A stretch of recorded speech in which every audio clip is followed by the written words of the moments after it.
আসসালামু আলাইকুম, সবাই কেমন আছেন? আজকে আপনাদের সাথে শেয়ার করব চিকেন ফ্রাই রেসিপি। আমি কিভাবে প্রসেস করেছি এই রেসিপিটা আজকে আপনাদেরকে দেখাচ্ছি। প্রথমে 1 টেবিল চামচ রসুনের গুঁড়া দিয়েছি। তারপর দিয়েছি 1 টেবিল চামচ আদা গুঁড়া। এখন আমি এখানে দিয়ে দেব 1 টেবিল চামচ ধনিয়া গুঁড়া। 1 টেবিল চামচ সাদা গোলমরিচের গুঁড়া দিব। তারপর দিয়ে দেব 2 টেবিল চামচ গরম মশলার গুঁড়া। এখন দিয়ে দিচ্ছি 2 টেবিল চামচ লবণ। তারপরে দেব 2 টেবিল চামচ মরিচের গুঁড়া, 1 টেবিল চামচ সয়া সস, 2টি লেবু রস করে নিয়েছি, লেবুর রসটা দিয়ে দিব। 1 টেবিল চামচ দিয়ে দিব টেস্টি সল্ট, 1 টেবিল চামচ জিরার গুঁড়া। সবগুলো একসাথে ভালো করে মিশিয়ে নেব।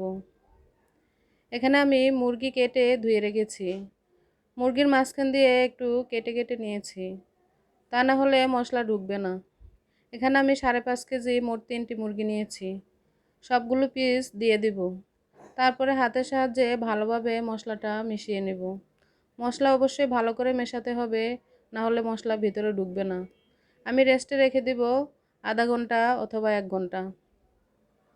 1 ঘন্টা পর আমি এগুলি ভেজে নেব। এভাবে যদি বাসায় তৈরি করে খেতে পারেন তাহলে রেস্টুরেন্টে যাওয়ার নামই ভুলে যাবেন। রেস্টুরেন্টে গিয়ে না খেয়ে এভাবে বাসায় তৈরি করে খাওয়াটাই আমার কাছে ভালো মনে হয়। এখানে আমি প্যানে তেল দিয়ে দিয়েছি প্রায় হাফ লিটার পরিমাণ। এখন আমি একটি করে মুরগির পিস নিয়ে নিব। এখানে আমি ব্রেড ক্রাম নিয়েছি 250 গ্রাম পরিমাণ।